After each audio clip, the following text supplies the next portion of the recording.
What up, guys? Man Vikings Toy Channel back for, I guess this would just be wrestling news. I've got tons of stuff to review, and I mean tons. I just went toy shopping today, but this was more of the video game route, and I literally got $600 worth of stuff. I'm going to make a video on it. I probably should do that next, just to let you guys know and get your asses to Toys R Us now if you're into this. I'll let you know in the next video, because I literally would have been $600 spent today, and if it wasn't for the 2 WWE figures I bought, and I think I bought one extra figure that wasn't on sale, minus that in my head, I only spent $100, maybe $10, $112, and the final ticket price, if it wasn't for the discount or the whatever for it's not even Black Friday, it was just on sale. And like I said, I'll tell you what it is later. I would have spent $600 and something. That'll be the next video or the video after that. I feel froggy tonight, so I might bust a few videos out. I should, because I've been lazy. But this is just wrestling news. That's just a heads up to look for next, okay? Video game fans, you'll be interested. Well, if we all know, we just watched Survivor Series. We saw Bill Goldberg versus Brock Lesnar, right? And like I predicted, I thought it was going to be a bigger match. I thought it was going to last longer. I did predict if there was going to be a squash involved, it was going to be Lesnar squashing Bill Goldberg, but I just didn't see that happening because people wanted to see them fight. The end result was Goldberg squashing Lesnar in 86 seconds, and it didn't really seem to bother me any. It shocked the shit out of me, like everybody else watching at home, but I was kind of cool with it. It was different. It lets us know, once again, anything can happen. Expect the unexpected. And I don't think the end result hurts Lesnar at all whatsoever. Lesnar came in there cocky. He thought he was going to win. He was going to, mop up Goldberg, all of his tweets prior to, the event, such and so on. Goldberg came out and just 2 spears and the jackhammer. And if you didn't hear, he especially got injured in that Monday Night Raw segment when they were shoving around the security guards. He tore his pec or something, and I really didn't expect him to do a jackhammer in that match. So he did do it, so I guarantee you that hurt like hell. But the end result is that Vince, backstage, crew, everyone involved. There you go. That's how you get rid of cats. Sorry, guys. Everybody backstage involved in WWE is very happy with Goldberg and the way he came along. And being almost that he's 50 years old. I think I reported earlier that he was 52, but that's what I heard somewhere else. He's not 50, but he's kicking it. And he got into really great shape in, what did he say? He even said it on Raw. He did it in 30 to 60 days. So that's pretty, not that he was out of shape, but he got into really good shape really quick. He was even bigger than when I mocked him about a month ago, when I said he looked skinny from the side, when he picked up his kid and he struggled. But he's now been signed, and he's going to keep wrestling. And it's been revealed that he's signed for 3 dates, but I just read tonight that he's open for more. So, not that he's saying he's ready, he wants to do full-time. He's very happy with the money he's getting. I haven't found out anywhere what he's being paid, but he is being paid very handsomely. Oh, and Lesnar was more than willing to take this match like he did, because the rumor has it they're going to fight at Mania. And that could be the big blowout match. That could be the last match of Goldberg. But you never know. He is scheduled to appear in the Royal Rumble, which we heard on Monday night. He's going because he wants to have a title run. I think that'd be great. I'm glad he's back. Like I said, I was never a huge WCW fan, but it had its moments. And Goldberg was definitely a moment. And I got to live through the Monday Night Wars. I got to live through, even before the Monday Night Wars, when WCW was horrible and WWF was horrible. And the only really shining stars at the time were the 4 Horsemen, the original 4 Horsemen, limousine ride, jet flying, all that crap, the big golden rings. And that was kind of cool to me. And I was a kid when that stuff came out. So when the Monday Night Wars happened and it was starting to fizzle out, Goldberg came into the picture. Goldberg reinvigorated WCW, but they booked him horribly in the end, and they lost the fire they had, and Goldberg was jobbing to nobody's within about a 2-year span. But like I said, it's been nice to see him back. I find it funny that WWE's ratings are in the tank and they're so desperate for a boost that they have to bring back a guy that they buried 12 years ago. And he's the second biggest moneymaker in the company right now, Goldberg. So it just, like I said, it just, Triple H or whoever's in power, you had all these years to have this guy, and you blew it, and the guy is almost too old to wrestle. He's in the Sting category. But I'm just glad he's here. We're going to get some more matches out of him. I think the Royal Rumble. Oh, and if you haven't read, spoiler alert, there's already been a secret entrant into the Royal Rumble that's been exposed. Who could it be? James Allensworth. No, he'll probably be in it. I won't doubt it. But it's going to be Brock Lesnar. And I can guarantee you, Goldberg's going to be in there clearing house, and then all of a sudden we're going to hear Lesnar's music hit, and the two of them are going to do a face-off. So that's going to be a moment. And that, I can see Goldberg getting chucked out by Lesnar, which is going to lead to their WrestleMania match, and whatever else happens down the road. So, let's see. Oh, and there's supposed to be backstage heat because the wrestlers and certain people like, well, I'm not going to mention their names, or other bigger wrestlers weren't made aware of how Goldberg was going to dominate in this match, and they think it just makes the company look bad and Brock Lesnar look bad. But it was pointed out that none of the wrestlers or any of the big-name guys backstage were made aware of Brock Lesnar dominating Orton at SummerSlam and beating him senseless, or that Lesnar was going to go over Undertaker. So it's kind of dumb heat. I think they're probably just jealous. And it sounds like there's more jealousy going on there than what we know. Let me make sure. And at SummerSlam, if you most of you don't know or haven't heard, Shane did suffer. Well, he was knocked the F out there for a little bit by Roman Reigns' spear, which was pretty damn sick. And Shane's head bounced off the mat like a freaking pogo ball. If you don't know what the pogo ball is, kids, go Google it. He supposedly has a concussion, but it's never been released. He claimed he was fine the next night. But if you noticed, he wasn't shucking and jiving and dancing on Tuesday night at SmackDown, was he? He was walking pretty slow and pretty stiff. So that might be the end of Shane wrestling in a ring for a while. And Randy Orton did do a pretty cool thing, I thought.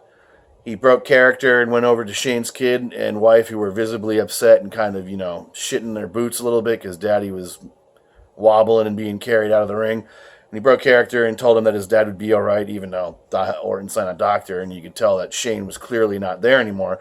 But it was a cool thing. He went there and calmed his kid down. And there was a picture. You could see Shane's kid was borderline crying. So like I said, that was a pretty cool move. Hogan is possibly returning before Mania. Personally, he should have been back a long time ago. He's by far the Babe Ruth of the WWE. I know everybody calls Flair the Babe Ruth of wrestling, but Hogan is the guy. And okay, he said something stupid 10 years ago on a video in private. We're gonna discredit everything he's ever done and write him off from the business. It's the dumbest shit ever. They haven't written off Snuka, and Snuka supposedly killed his wife or his girlfriend in a hotel in some drug-fueled rage. And I can keep going on other questionable superstars who have done shit and they're still in the Hall of Fame or still very well liked for the WWE. I don't know what the deal was, why they punished Hogan the way they did, but either way, Hogan doesn't need the WWE anymore. The dude's got $140 million payout coming, even though I know they're in court fighting, squabbling over it, or at least Gawker is. Screw Gawker, they're scumbags anyway. But Hogan, expect to see him soon. I'll be happy to see him. He was my childhood idol as a kid. I wish I had the videos that survived. Our house went through a major flood in '93 from the No Name Storm. I had tons of cool ass videos. I was doing YouTube type shit before there was a YouTube. And my bedroom was literally a throne, or not a throne. Come on, brain fart. A shrine to Hulk Hogan. There you go. I had everything you could think of Hulk Hogan you could buy back in the day. The big neon green banners, the foam finger, all the posters. I had the stupid, crappy toys that kind of are worth some money now. I went to probably every house show I possibly could. I loved Hogan. He was awesome. So whenever he comes back, it'll be cool. Like I said, we can't leave. He can't be out of the company and possibly die one day.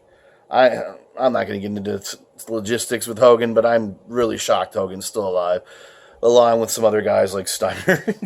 But anyway, Kevin Owens and Jericho are pitching a cop buddy movie to WWE Films. I think it could probably do pretty damn good. They both have very good comedic timing.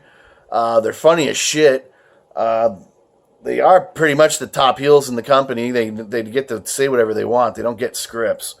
I think that could be potentially who writes it and however it's pitched or however it's written. I think it could be pretty damn funny. I think it could make millions. But of course, it's not to be because the WWE has all these crappy other movies they keep making straight to DVD. I think there's another Miz movie with Naomi and Summer Rain and whatever his stupid movie is. Oh, he took over the Marine, didn't he? Yeah. They named 3 or 4 other movies, and they're just stupid, dumb movies. But I would have watched the KO Jericho movie. I would have definitely waited for that one. James Ellsworth, chin up guy. Is anybody sick of him yet? Well, anyway, he doesn't take independent dates anymore because it's now officially he's been signed to SmackDown. And, okay, it was kind of funny at first. It was some dipshit loser that they brought in. But it's starting to piss me off because they're making AJ Styles look like an idiot. Okay, first time, funny, ha ha ha. First time, second time, head scratcher. I think he cost Dean Ambrose a few things, but he didn't make Dean Ambrose look as stupid as he's making AJ. And he just defeated him, AJ Styles, again on SmackDown. Like I said, I don't get the Ellens. This is the people that they signed to contracts because the roster is so shitty. I mean, like I said, he's supposed to be selling a lot of shirts too because, everybody's in on the joke. At one point, he was selling better shirts, merchandise-wise, than Goldberg. But, the joke is old now. If they want to make him like the new Santino or something, that's fine, but get him out of the main event picture. To me, it's spoiling AJ's title run. It's kind of like when Jericho's title run first started and they had him paired with Stephanie and she was just making him his bitch. It just, I don't know, it's ruining it for me at this point. AJ should be treated better. He's liked by the company. He shouldn't be dealing. It's already gone on for a few months now. Okay. Storylines in the WWE don't last this long. That's all I'm saying. Ellsworth, he signed to the company. Leave AJ alone. It's starting to get old. And speaking of SummerSlam and people costing people matches, well, UT Undertaker did claim when he came back to SmackDown for the 900th episode that if SmackDown lost, he was going to go after whoever cost the team the victory. And they didn't seem to bring that up on this past SmackDown. But that led to me assuming that somewhere down the road, Undertaker's going to show up and start pounding the shit out of Dean Ambrose. And that's going to lead to a match here at one of these pay-per-views, which could be interesting. I would be kind of into that. And Undertaker claimed he's coming back full-time, which we all know is bullshit, even though it sounded really good on the episode. I doubt we're going to see Undertaker wrestle 3 matches before WrestleMania, which I keep sweating. I can't believe I haven't bought a ticket yet. It's in my freaking hometown, for Christ's sake. And it's on my bucket list. I didn't go to the last one when they were here. I just don't like that stadium. It's a shit stadium. The one where Flair retired, that was the last time they were here. But so we should be expecting that, an Undertaker versus Ambrose match, feud coming. ECW stars are returning to the WWE so far. It was Bubba and Devon and a sad-looking Tommy Dreamer. I've also heard rumors, though, that Bubba Ray was coming back anyway on his own, possibly to be doing the Bully Ray gimmick. To me, I hope this is happening because I thought Bubba Ray was killing it at that time. He was probably the best heel in wrestling, period. And the WWE is really missing the boat on him, on that character. But I will say this, Bully Ray did tweet out this week, don't forget the Alamo, and if you don't remember where the Alamo is, it's in Texas, where the Royal Rumble is going to be this year. So he may be a surprise entrant as Bully Ray. And wouldn't that kick some ass? Wouldn't that be a surprise entrance? Imagine him squaring off with Brock Lesnar. In my eyes, I want to see that match. I gotta. Cesaro tweeted the same thing this week. I'm tired of this, which is leading to speculations that he's either, because his contract is ending soon, that he's either tired of the WWE or he's tired of his matchup with Cesaro. And I'm kind of tired of that, even though it's slightly entertaining, but it's not all that. It just reminds me of the Miz Sandow type deal. Or that he's going to be moved to SmackDown, and I hope he does stay and move to SmackDown. They'll use him better. I mean, just because WWE Raw is 3 hours doesn't mean they should have all the top talent, which they really do. And SmackDown isn't bringing in anybody worth a shit. I've read this week that Shelton Benjamin is still 4 to 6 months away, or it was 6 to 8 months away. And he was injured already like four something months. He must have been seriously injured, man. But anyways, he's still coming back at some point, so we have that to look forward to, but that'll be in the next year. I'm losing my point here, or my spot. But yeah, hopefully Cesaro doesn't quit. I mean, where's he going to go? There's lots of indie feds, and there's pretty big feds in Europe now, and like Scotland and Ireland and things like that. I mean, that's where all the guys from TNA are going and making a lot of money.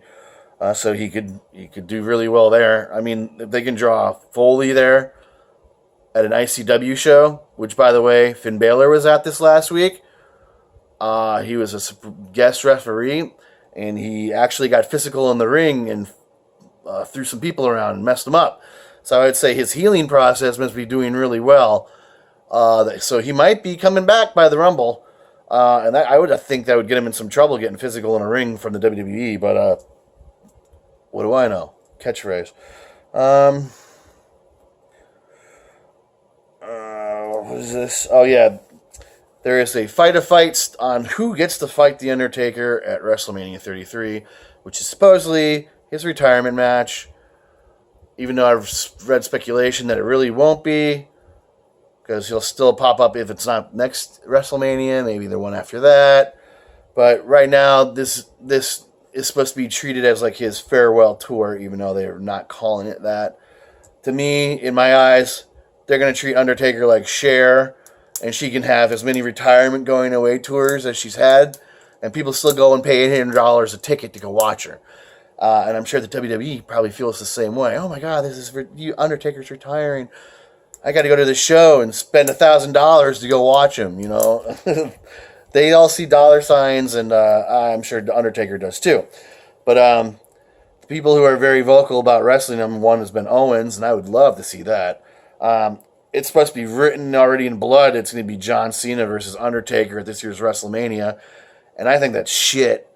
I mean, yeah, he lost Lesnar. The shine's kind of gone, but he's still the Undertaker. Super Cena going in there and beating the Undertaker does what for the company? Does what for John Cena, who already seems like he's on his way out of the company? He's barely there anymore, which doesn't bother me. But does John Cena need to have that win over the Undertaker at WrestleMania? Does he deserve it? Yeah, I guess people could say he deserves it, but does he need it? No, he doesn't need it. He has decimated everybody. I would like to see Owens. The rumor is because Orton's been placed with the Wyatts, and for whatever reason, Kane and the Undertaker just can't seem to get away from the Wyatt family. They just had Luke Harper lose to Kane at the opener at Survivor Series, which made me want to smash my head into a wall. And there's also possible talk of maybe Bray Wyatt getting another shot at him. And if Bray Wyatt's the one who retires him and the Wyatt family reform and just like bury the Undertaker, who does that help? That helps all of those guys. It helps Bray Wyatt become a main eventer, even though in my eyes he is. The WWE just doesn't seem to think so. But if Wyatt takes out the Undertaker, he becomes the new mythical Undertaker. He's not the dead man, but he's already got that aurora to him, that same type of feel. To me, I think it should be Wyatt, but rumors are it's going to be either Orton or they want somebody safe to wrestle him to potentially so he can wrestle again later on. Because if you don't remember me reporting, there's been all these photos of him in canes and crutches and all types of shit. It's because he just recently had hip surgery. And I can't imagine what the healing time or the healing process is from hip surgery. But he's going to wrestle. I guess it's 3 months away from now. March. March is WrestleMania, right? April? March? I don't know. I guess that's enough time to heal, but is that enough time to like be strong and ready to run a ring and, things like that? I don't know. But yeah, I could see why they'd maybe do Orton or Cena, but other people need the rub. I know there's a longer list than that. I just can't think of the names right now. But to me, I like if it's really The Undertaker's last ride, the last, hoorah, Bray Wyatt should get his redemption from his shitty match from a couple years ago. The Undertaker didn't even participate in the whole feud going into it. It was a sham, and everybody was looking so forward to it. So to me, I want Wyatt. Leave comments, down below who you think Undertaker should fight. I wouldn't mind hearing it. You probably know some of the names that I can't recall right now. Let me see. Of course, I know this is kind of old, but to me, it still pisses me off. I was away on vacation. Billy Corgan, the guy who basically just resurrected and changed the course of TNA, raised their ratings, got people involved, brought in all these new signees, got people interested in the product again. He was finally starting to get pissed where his payday was, where his money was at, why he wasn't made TNA president like he was promised. He was made TNA president on TV, but not in real life. So he tried to sue TNA. He was trying to sue for rights. He is a shareholder of TNA, by the way. There was rumors that he was trying to sell his shares to WWE as a big... in a way, I wouldn't blame him. Because he's done what Hogan Bischoff couldn't do. He's done what Jarrett couldn't do. And all of his, old school cronies. He's done what Russo couldn't do. And he did it in such short time. And he got it to a point again where wrestlers wanted to come to TNA and be a part of TNA. And now they're all pissed. Maria Kanellis wants to leave. She's claiming she's going to retire. I don't buy that for a second. She wants to leave. Who's the champ right now? He's claiming he wants to leave. They made you the champ. Well, Corgan made you the champ, but that's probably because, he's gone now and the direction's changed. But I guess the bright light is, if you didn't know before this, you did have a company in California. I think it was Riot Wrestling, and he was actually raising them up from nothing. They were like the next Ring of Honor there for a while. They were getting their own TV deal when TNA came a calling, and he left the company to come to TNA and do their thing. And I guess he's going to start his own company. I don't know how much money this guy makes, because I don't ever hear of Smashing Pumpkin tour. And I don't ever hear of new albums, and I used to be a big fan. But this guy must have some money. He's going to start a company on his own from scratch. And you have to have money, like millions, to do that shit. I mean, what happened to Global Force Wrestling? Anybody hear about them anymore? No. And they had backers. Kobe, what's his name? The country singer? Kobe Teeth? Keith. There we go. He was backing them, and, he's got money. They didn't even have people on contracts. I don't know how they were making any money. I know they were doing some tours, but I think Global Force Wrestling doesn't even exist anymore.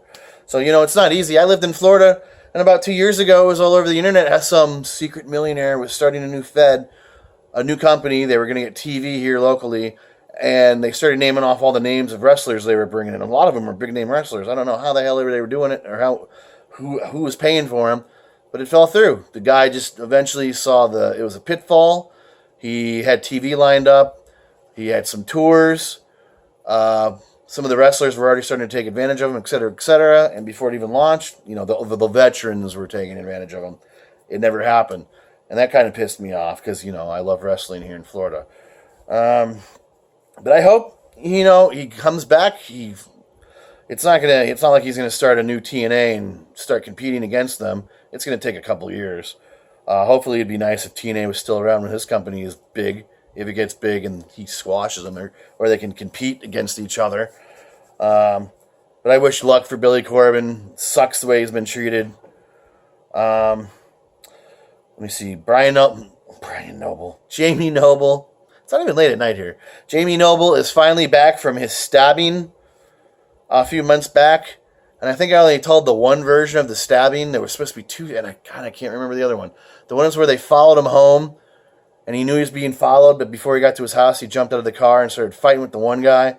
And then two of his buddies jumped out and started beating him, and he got stabbed a bunch of times. And I can't remember what the other story was, but the other story was pretty fierce. That must be the real story because I've heard of stories where people's guts were hanging out and they got sewn back up and they were at work the next day doing construction. So he must have really been messed up. So Jamie Noble, not tonight we can say, hey, expect to see him back on TV anytime soon. But hey, he's still alive and he's coming back. Probably with a hell of a story to tell too. That should be on the network somewhere. Table for 3. The cruiserweights, there's a bunch of new talent being signed, like the Nice guy. All those guys that wrestled at Hell in the Cell, the new guy, the villains, they're all signed. Nice was one of them. I'm still shaking my head. Where's Tajiri? They did all those vignettes with him during the CWC challenge. He still hasn't debuted. Where's Tajiri? But they're getting their own channel or their own show, like NXT on the network, 205, whatever the hell that means. But there are probably about 5 to 8 new signees. I don't know how many of them are from the actual Cruiserweight Challenge. I know one of them is Daivari's little brother. He did get signed. I thought I also read that Daivari was being re-signed to the company. But that was a while ago. The Bella Twins have started their own YouTube channel. I'm sure they already have like 5 million subscribers, but I don't blame anybody. My favorite's hot. One of the first things they're doing on the channel is Bree and Daniel Bryan are asking their subscribers to name their child, and I can guarantee you they're not picking anybody's name. It's just a way to get people on the channel. What did I call it? I entered my name. What was it? It was Briella or Braniel. It was one of those. I can't remember, but maybe it'll be used. I don't know. But they're not taking anybody's names. I can guarantee you they already have a name. Kind of sucks though. It's a girl. It doesn't mean they're not having any more kids. I would like to see a spawn of Daniel Bryan somewhere down the road. I could be an old man in my rocker. I remember his daddy. I already said that. Yeah, if you were living under a rock, you know that Samoa Joe is now the 2-time NXT champion, which is big news. It's a head scratcher for me because he was supposed to be getting called up any time now. He was supposed to be going to SmackDown. And I wouldn't assume he's going to SmackDown anytime soon holding an NXT title. Granted, Owens did it. But that's Owens. It's just, I don't know how old Samoa Joe is. Maybe it's so they can move Nakamura up. I know they wanted to give him a title run just to see how it would go, but you didn't have to have a title on him to see how a run in the WWE would go for Nakamura. He's already like the Japanese Hulk Hogan. So I guess I'll get to keep seeing Samoa Joe at my house shows here, but I don't know what that means for the future of Nakamura. Like I said, I was just reading that Joe was being moved up any time now. So I don't know. Maybe he will be. Maybe it's going to be a short title reign. I haven't read anything about Nakamura and Joe having rematches, but this just happened last week, so who knows? And if you watched, I watched it. Mickie James, man. She looks as good and as young as she did when she debuted. Did she not, man? She had worked out for that match. She didn't even look that good in TNA. She did look a little outstyled by Suka. Am I saying her damn name right? Saka? I should just stop saying it. Because I know I'm screwing it up. But they did have a good match. It was entertaining. She got to put her moves in. But in the end, she got beaten. And I hope it's not the end for her. I've read they'll possibly put her on the loop for NXT. But she's still young. She's still viable. Why do we have to have all these no-names? Wouldn't it be great if she was called up to Raw or SmackDown? And like I said, You don't have to sign everybody to long-term contracts. This is the draft. I really doubt they signed Ellsworth to a long-time deal. They're talking about signing the Spirit Squad to like a year deal. What would it hurt to bring Mickey James in for like a 6 to 8 month run? Have her like have a small feud and go chase a woman, the heavyweight title or the women's title on one of the shows, just to put over the new talent. Or not even that, sign her to a long-term contract and have her back. She can still put over talent and she can still, win another title or something. Just the way she got into shape, it shows she wants to be back. Like I said, she didn't put that effort in when she went to TNA. And it kind of made me, I don't know. Like I said, she looked damn good. So kudos to her for coming back. Oh my God, this is a 30-minute video. Sorry for that, guys. I don't think I've ever done a 30-minute video. Maybe I have. I don't know. Sorry. I guess, and there wasn't even a lot to talk about. I guess I'm just really spirited about it. Hit like, leave a comment, tell me what you think. I got more stuff to come. Subscribe. Share this video. Like I said, the quicker we get to 250, I'm doing a huge giveaway. I haven't named the character. I'm going to do an elite, but by the time I get to 250, I don't know if I fucked up. Sorry, kids. I don't know if I messed up when I ordered the Slam Crate. But if you watch a few of my videos, I mysteriously get multiple crates from other companies that I do Loot Crate. I do Wrestle Crate. One month I got 3 Wrestle Crates. Well, when I first started with the company, I got 1, my first time. Second time, I got 2. Third time, I got 3. So, like, the fourth time, I was like, am I going to get 4 of these things? And this is my first time I ordered this. I got 2 of these. So, I'm basically sitting on 1, and I'm going to give that away, too, at $250. But by the time $250 rolls around, I did do a 6-month subscription. So I possibly, if I messed up ordering or something like that, I could have 2 more of these boxes for the run of the first 3 Loot Crates. So if that happens and I have a spare, I'm going to give these away as well. So they're going to be like a first prize winner, which would be the Elite, and 1, 2, 3 for these at random drawings. So if that happens, like I said, it's going to be a hell of a giveaway. I've been scratching and crawling to get to 250, and I don't want to really have to share, because it just brings in the leeches. I think the people who aren't really watching, and I'd rather reward the actual fans. But I want to hit that 1,000 marker too. So I don't know. Do what you can. It doesn't have to. Don't share this video. It's a long one. But, help a brother out. Let's get to 250 quicker. And like I said, and then I'll release my next giveaway number. And from so on to so on. I'm not going to stop at 1,000. I'm a giver. Yeah, giver. I'll just leave it at that. So, I want to...